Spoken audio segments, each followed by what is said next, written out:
we discussed our two remaining properties, actually three. And I was recommended, or I was advised by our attorneys to let you guys just talk about it yourselves. Probably a good idea once in a while. But I'd like to address 573 seems to be under control, but the Red Hill Road piece, well, let me say about 616 too. Apparently that's being discussed between the attorneys. Apparently, town attorney Clendenin called our attorney Al Polito, and they're discussing some of the back and forth there. So maybe if we could tonight focus on Red Hill Road, because there were a couple things that were said that, quite frankly, I don't think are entirely accurate. And I'll tell you the truth, since Selectman Oakley did such a good job, actually better than I could have done, presenting this, I'd like him to address it too. Well, yeah, actually, thanks, Wayne. I did want to chat about it for a minute, because normally I never watch the tapes of these meetings on TV. I guess I've been there, done that sort of thing. But a number of people came up to me and talked to me about our conversation we had, so I decided I'd actually turn it on and watch it, and I had that opportunity the other night. I think it was interesting, but I think we sort of mixed apples and oranges at one critical juncture that I wanted to talk about a bit more and see if with some clarity the result might still be the same. If you remember, we talked about the Red Hill Road piece was actually a parcel that was a part of the 573 East Main Street farm parcel, to the degree that it still has an East Main Street address, not even Red Hill Road, which is the only way you can get there today. 95 came through and the domain split the land off, and it is a really classic textbook example of the farm unit. Contrary to what Attorney Clendenin mentioned, there is no requirement for the parcels of a farm unit to be adjoining or abutting. They can be scattered hither and yon and be of different character and so forth and still be considered part of the farm unit. To that end, my argument is that we should be considering the Red Hill Road parcel as a piece of 573 and allow its fate to ride with that of the 573 that we already have an agreement on. The practical side of that is that no one really contested what I was suggesting might be a cost of the court litigation process, which could be anywhere from $20,000 to $30,000, maybe even $40,000 by the time it's argued. That's a lot of money, and I think, Fran, you were coming up to this point when you asked what's the value of the taxes, and that's where I kind of think we got off track. Unc offered a number that was actually the number for the 573 parcel. The actual tax value on the Red Hill Road piece, if it stays the way it is, if the town should prevail in this appeal, is only $3,465. And if it costs us $35,000 to get there, say, just to pick a number, it's a 10-year payback before we even break even. And that's only if we prevail. And frankly, I have my reservations that an attorney or that a judge is going to allow us to prevail because, 573 itself states, if acreage of forest land or woodland was included in the original application, which would have been back in the 50s, or whenever they enacted this, this determination that the forest land was part of the farm unit should be vested with that application. Basically, it says you keep it with it, especially, you might call it grandfathered in. I think it's a really tough argument to be made in court that it's a separable piece. It's not a lot of money in tax dollars, and if it's going to take us 10 years to break even, I think we ought to back off on this one and make an agreement that we include it with the fate of 573 as it was to begin with. I see no reason to be differentiating it at that kind of a cost risk. Attorney Clendenin also was concerned about the communication between Mr. Cook and his attorneys, and I think while Mr. Cook is here, I think we could get his word that if we went along with this, he would instruct his attorneys to withdraw the appeal in court and let it stay with the 573 parcel. So I'd like to return to my motion that we as a board agree to include the parcel otherwise entitled Red Hill Road piece, but actually having an East Main Street address with the parcel otherwise known as 573 East Main Street, and let the tax status ride with it, and whatever the outcome is. If Mr. Cook fulfills his bargain harvesting the corn, which I see standing relatively tall these days, then let it be done. So I put that in form of a motion. John, I'll second it, but I have a couple of questions. Sure.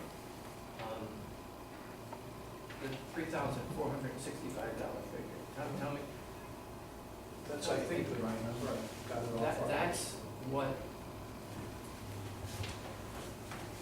I'm not sure what I. Yeah, That's the tax amount, should it not have farm status. this, Fran, this is the printout from our website, and that's the, with it classified as it is today, which I guess is single-family residential. It's essentially one building lot with a lot of extra land. Well, I'd like to say one thing. If you look at that piece, and this was my grandfather doing, God bless him, but there's a strip of land that goes by the Halley House. It's about 1,000 feet long. Long You're not- driveway. You're not going to develop that piece.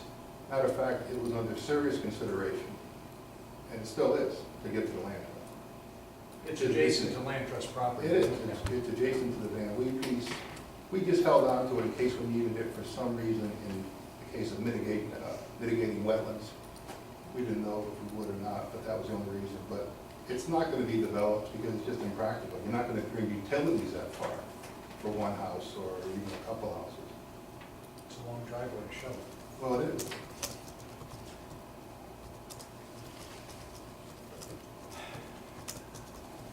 I'm kind of, I'd rather not vote this down. I'm gonna tell you, or vote it up one way or the other. I would rather take another look at this and put it on the agenda if we're gonna bring it up on the agenda. yeah, I agree too. As opposed to bringing it in on the road. I agree, And then we can discuss this fully with Mr. Cook, particularly if they're talking. and I want to talk to the assessor. I mean, part of what we're trying to do is to get communications and also to support the decisions that the assessor has made. But again, I would like to not vote it up or down, and we've got another meeting in 2 weeks, and given the argument that you present, I think I can vote for it. I too would like to support the decisions of the assessor, but I think in this case, and I've said this before, I think if this book had come out several years ago, we wouldn't be talking about this now, because it's very clear, clarified anyway in the book, that we shouldn't have done this. This is not right. But if your preference is to put it on the agenda for the next time and talk about it again, okay, that's fine with me. Doesn't change the facts. Well, I saw Mr. Cook shake his head too. I think that Well, would be acceptable. I want you comfortable with it, clearly. I mean, it's going on 3 years now that this thing started, so I don't think 2 weeks is gonna hurt us. The other thing is too, while you're at it, I'd like to ask, and I think that's fair to leave Red Hill Road there, but I read the articles and I did look at the tape, myself, and apparently there was some talk between the first selectman and the town attorney that there was missing paperwork on our 616 2010 application. Well, we don't know what that is. And we like to be told, or we like to be informed what is missing. Because if it's, quite frankly, not to jump ahead, but if it's the income and expense documents, those aren't required by 490. And that should not be any reason to deny our farm application, particularly when we've shown you, I brought in the invoices for the Christmas trees. We had the Department of Agriculture come down and verify that the trees were planted. I didn't plant them in April, I planted them in October. The assessor, quite frankly, never came. And we get this letter after that whole, apparently I was supposed to get this slip, and I never saw a slip. But that aside, I'd like that taken care of too. And then as far as the other issues go, while I'm up here and can speak to this, I mean, we can deal with a certain amount of it within the RTM and hopefully learn from it and develop some policies that were not in place. And I'm gonna look for some, concessions that are fair, but these two pieces will get us out of court. I think it's the responsibility of all of us to get us out of court, because quite frankly, I don't think we belong there to begin with. I certainly don't think 3 years later we belong there now. And let's at least, I don't mind arguing with you guys in the RTM, because it doesn't cost any money. But at $350 an hour, I'd rather not argue in court. And I don't think the taxpayers would disagree with that. And that's my motivation, is to try and get this resolved before this board leaves office, because we're spending money on court that is just, good money after bad. With a 10-year payback on this, right, wrong, or indifferent, it's not in the best interest of the taxpayers to be pursuing it, so. And I want to say one more thing to Selectman Opie's point, but also Selectman Walsh's point. This stuff is complicated. The assessor says, well, go read the statute. This whole book is an interpretation of the statute. It's not simple. So to go to court, you're going to have to educate a judge about all these things, to have him or her make a proper decision. That's a huge waste of money, when quite frankly, I don't think there's a law in this state that a single town knows better than Branford knows 490. Because of largely this book, because of the efforts of people like Selectman Opie and Branford 7 and others. I don't mind arguing amongst ourselves. I think we've noticed. But, You're good at it. well, the point is this, that let's just save everybody money and take care of this. I read what the selectman said about the hurricane. First selectman said, we take care of our own. Well, let's take care of our own.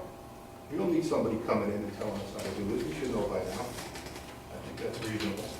Okay? So we'll have that on the agenda for next time. I'd like to remind everyone that this Sunday, will be the 9/11 ceremony on the green at 1 o'clock. That's 1 o'clock on this coming Sunday. It'll be a tribute to the 9/11 people. So, 1 o'clock. There's no further business? Can I say one more thing? He can speak for himself, but I would appreciate it if my cousin's property was also addressed. And, Talking, because we got a little bit tangled up in a lot. all right, I understand, but, Thinking this of is, the entanglement of the last couple of weeks, I would like to personally comment that I thought the town of Branford, from the administration down through the department heads, through the workers and the volunteers, did a noble job of bringing us through this storm and getting us back on track. We had power issues, of course, but I'm not in a position to judge that, but I just thought the town itself recovered well, and that's the spirit of Branford, and thank the Lord for it. Any further? I echo that, and I'll make a motion to adjourn. So. All in favor of adjournment?